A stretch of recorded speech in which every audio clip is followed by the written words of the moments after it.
bahwa ini adalah tindakan kriminal, sudah bukan kejahatan, bukan kecurangan, tapi kriminal.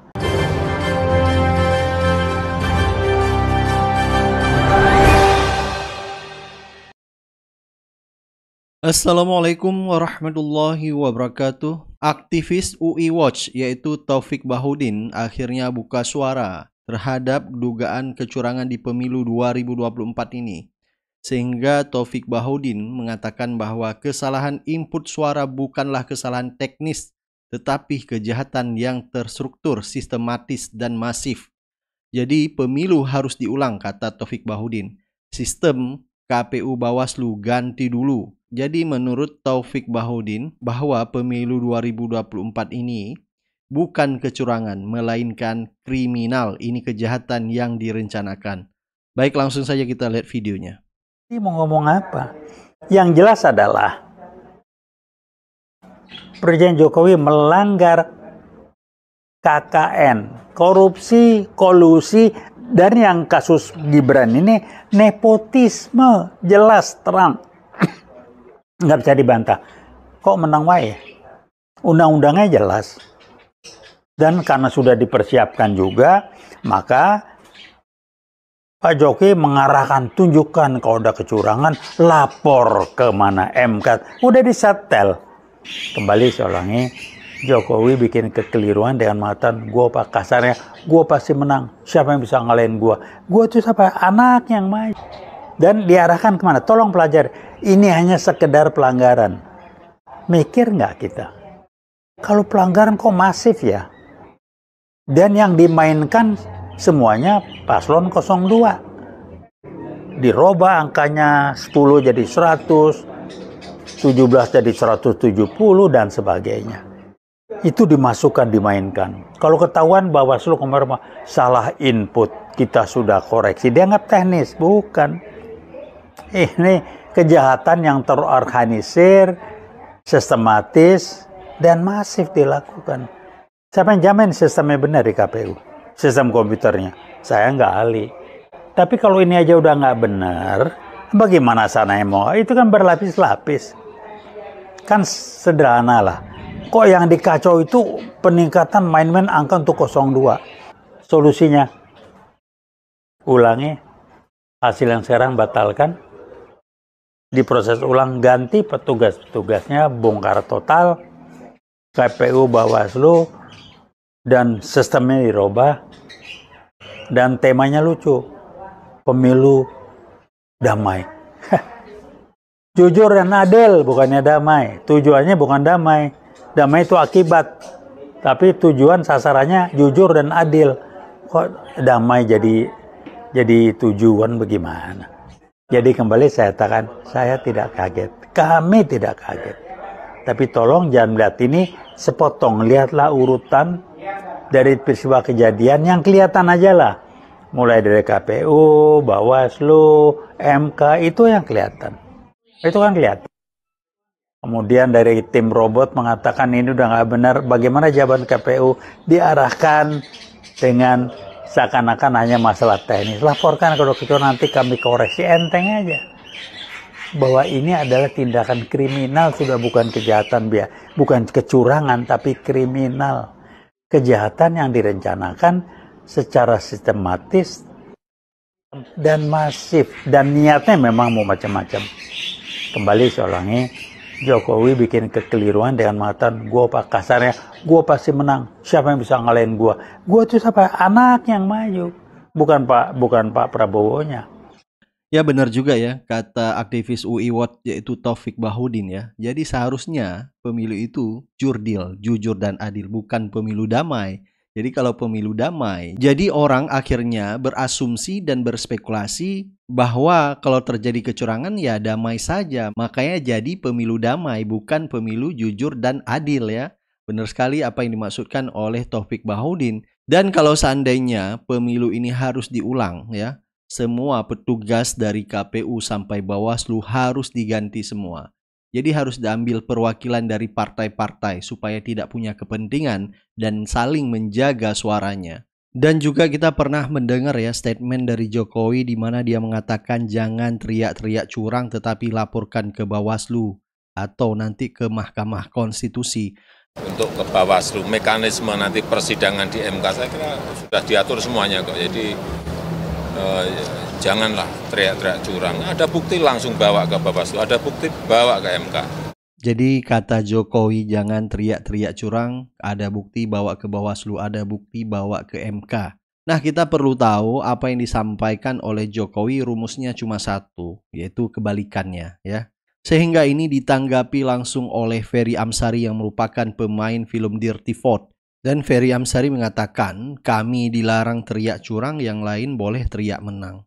Sudah lapor Bawaslu, sudah bahkan sebelum hari H.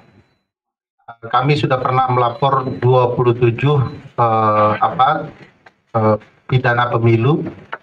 Respon yang menariknya adalah kami datang pagi hari, selesainya sore. Padahal mereka tinggal terima laporan saja. Jadi bahkan sebelumnya kami juga pernah lapor dan alhamdulillah waktu itu belum ada deks pelaporan di Bawaslu. Jadi Bawaslu salah satu yang paling tidak siap dalam berbagai tahapan penyelenggaraan pemilu. Di titik itu sebenarnya penyelenggara pemilu ini bagi saya tidak terlalu serius menyelenggarakan pemilu. Bahkan mungkin terlibat di dalam rangkaian kecurangan penyelenggaraan. Presiden menyampaikan bahwa jangan teriak-teriak curang, daftarkan saja ke Bawaslu dan ke Mahkamah Konstitusi, kurang lebih gitu ya. Kita dilarang teriak-teriak curang, tetapi yang lain boleh teriak-teriak sudah menang. Itu masalah bagi saya. Pakai pidato lagi, di GBK lagi. Yang konon kabarnya ada fasilitas negara di dalam. Nah, bagi saya pernyataan-pernyataan presiden itu menunjukkan tidak berimbangnya presiden dalam berbagai hal. Ya, teman-teman tahulah Pak Presiden itu apa yang diomongkan beda dengan apa yang dilakukan dari sejak jadi gubernur. Jangan dilupakan Pak Presiden itu yang bilang bahwa anak saya tidak berminat dalam ruang politik, masih berdagang. Ternyata berdagang politik. Jadi bagi saya ucapan presiden itu menunjukkan presiden tidak tahu hak warga negara dalam perlindungan hak sipil mereka dalam sipil dan politik mereka dalam pemilu, sehingga kemudian mengeluarkan pernyataan-pernyataan yang kesannya ya menyederhanakan masalah. Padahal kalau dilihat apa yang kami tampilkan dalam berbagai peta kecurangan pemilu, proses kecurangan terjadi sangat luar biasa dan melibatkan presiden sebagai salah satu pelaku kecurangan. Kedua, apakah sudah TSM? Wah, kalau ngikutin apa itu maksud TSM putusan 41 PHPUD 2008 sudah sangat TSM. Kami sudah uraikan, dari hasil kajian sudah juga dijelaskan apa itu TSM. Kalau perlu nanti Bang Hadar kita minta kasih kuliah ke penyelenggara pemilu dan partai yang melakukan kecurangan. Satu, terstruktur itu artinya melibatkan aparat. Aparat apalagi yang kurang. Wong presiden terlibat cawe-cawe, itu bukti otentik pengakuan terdakwa kalau dalam pidana ya, bahwa dia mau ikut cawe-cawe dalam proses penyelenggaraan pemilu. Dari presiden sebagai satuan pemerintahan tertinggi hingga kepala desa sebagai satuan pemerintahan terendah. Ada menteri diantaranya, wakil menteri, penjabat gubernur, penjabat bupati, kepala desa. Semua terlibat, kurang terstruktur apa. Ada dugaan kelalaian di dalam ilmu pembuktian ya. Itu dianggap sebagai kesengajaan, ada niat. Jadi niat dalam kejahatan itu bukan nawaitu ya, sengaja aku berniat untuk melakukan kecurangan pemilu, bukan begitu. Kelalaian, unprofesional, menunjukkan bahwa mereka punya niat mengabaikan kecurangan dan bukan tidak mungkin terlibat dalam kecurangan. Jadi niatnya bukan, niat jahat itu bukan dalam ilmu agama ya, tapi dalam ilmu hukum. Nah, belum Nah, juga ada suara dari masyarakat maupun netizen yang mengatakan kalau sengketa pemilu di Pilpres 2024 ini dibawa ke Bawaslu, dibawa ke Mahkamah Konstitusi, apa yang bisa kita harapkan? Karena mengingat pemilu-pemilu sebelumnya tidak pernah dalam sejarah bisa dimenangkan oleh paslon yang menggugat.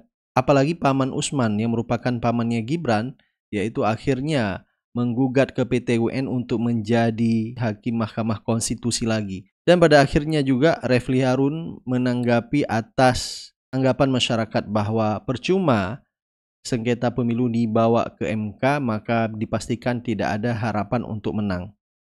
Kalau MK sudah nggak bisa dipercaya, mau kemana lagi lapor? Enggak, di MK mudah-mudahan ada peluang.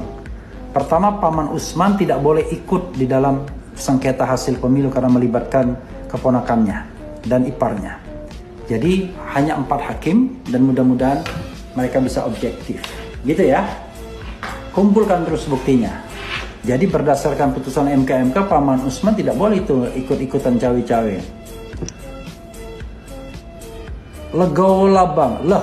Legowo itu kalau kita sudah berjuang. Ini kan belum selesai perjuangannya gimana. Kalau legowo.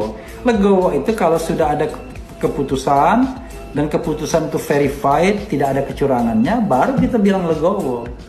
Ini pengumumannya saja belum. Kita justru meminta kawal suara karena perbedaannya signifikan.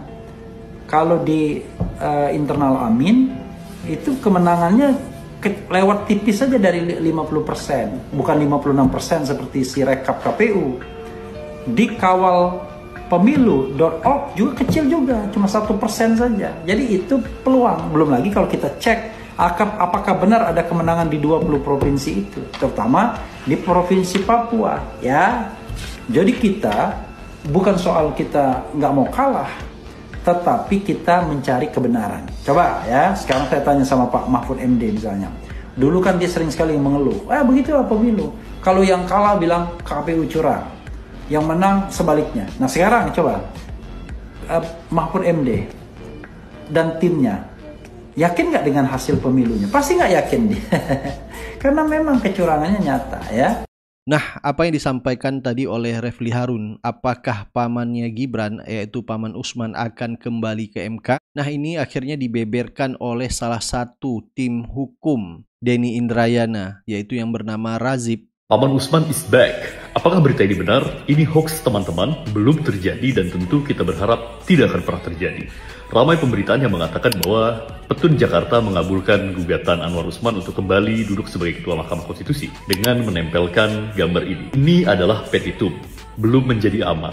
Apa maksudnya? Petitum itu adalah hal yang dimohonkan oleh sang paman ke pengadilan, tapi belum dikabulkan oleh pengadilan, sehingga masih menunggu prosesnya selesai sampai dengan putusan nanti. Berita buruknya adalah permohonan intervensi kami ditolak oleh Petun Jakarta, sehingga yang seharusnya kami bisa berhadapan-hadapan langsung dengan Paman Usman untuk menggugurkan dalil-dalilnya yang minta kembali duduk sebagai Ketua MK, kini karena ditolak permohonan intervensi tersebut, sehingga kami hanya bisa mengawal dari luar pengadilan. Nah, misinformasi ini penting untuk saya luruskan agar tidak digunakan oleh orang-orang yang tidak bertanggung jawab untuk melemahkan mental-mental kita, baik itu para pengusung perubahan atau para pengusung perbaikan, agar membawa Pilpres yang penuh dengan kejanggalan ini ke Mahkamah Konstitusi. Kita tentu masih bisa berharap kepada Mahkamah Konstitusi sepanjang sang pelanggar tidak duduk lagi sebagai Ketua Mahkamah dan tidak ikut serta untuk mengadili dugaan kecurangan yang ada dalam Pilpres 2024. Tetap semangat teman-teman, Pilpres bukan hanya soal menang kalah, tapi juga soal bagaimana kita untuk setia berada di baris para pendukung kebenaran. Itu baru keren. Jadi kita tetap semangat mengawal Pilpres 2024 ini walaupun banyak sekali kecurangan-kecurangan yang diperlihatkan. Jadi selama ini mungkin dari masyarakat atau dari netizen akhirnya memberi komentar yaitu lebih baik Pak Anies bersabar. Jadi macam-macam komentar dari netizen, dari pendukung dari 01 kepada Anies Baswedan. Sehingga Anies Baswedan pun memberi tanggapannya. Jadi jangan membayangkan saya kalau itu Pak yang sabar. Memangnya ada masalah apa? Ada masalah apa? Itu dia.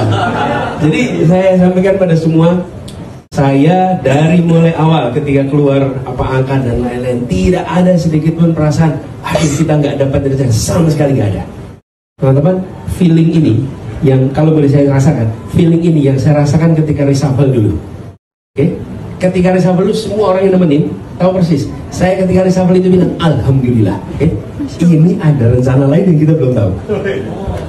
Buat pendukung 02 nggak usah repot-repot buat ngasih tahu kami kalau Pak Anies kalah di real count sementara ini. Bahkan kalaupun nanti sampai akhirnya Pak Anies memang kalah, juga nggak perlu repot-repot ngasih tahu kami. Karena dari awal kami udah tahu kok siapa yang disetting bakalan menang. Dan itu udah dijawab oleh Lord kita semua, Bapak Luhut Binsar Panjaitan. Peran Pak Jokowi itu sangat sentral. Kau suka tidak suka, peran Jokowi itu sangat sentral. Iya. Jadi kalau beliau ini sampai berpihak pada salah satu, ya game is over. Dan teman-teman tahu dong presiden kita berpihak ke siapa. Jadi udahlah, nggak usah lagi kasih tahu kami informasi itu. Tapi ada informasi yang sampai hari ini kami belum tahu. Dan teman-teman boleh banget kasih tahu kami informasi ini. Yaitu informasi yang membuktikan bahwa pemilu kali ini berjalan dengan jujur dan adil. Aku coba cari tahu dan sampai hari ini aku belum menemukan buktinya di mana. Nah, jadi buat pendukung 02 boleh banget kasih tahu kami informasi bahwa pemilu kali ini berjalan dengan jujur dan adil. Oke ya. Kalau memang tuduhan ini benar, kenapa beliau berani duduk di antara para mahasiswa dan siap ditanya apapun? Dan kalau memang tuduhan ini salah, kenapa beliau tidak duduk di antara para mahasiswa dan menjawab segala tuduhan salah itu? Aku dan Glenn sama, kita sama-sama tidak punya kepentingan politik di sini. Kita hanya ingin mencari pemimpin yang terbaik dan jujur tentunya. Dan awal dari kejujuran adalah keterbukaan. Sedangkan Pak Prabowo, kita akan buka langsung 2 pertanyaan. Saya kira cukup ya. Semua sudah cukup jelas. Berkali-kali menghindari pertanyaan para wartawan. Dan beliau adalah satu-satunya capres yang tidak hadir pada deklarasi kemerdekaan pers. Tolong dong yang masih dukung 02, apa kira-kira jawabanmu? Barakallahu fikum. Yang saya cari sebagai seorang politisi, Pak, bukan uang. Saya cari kekuasaan. Dan selama saya oposisi, Pak Gilbert, saya digencet terus.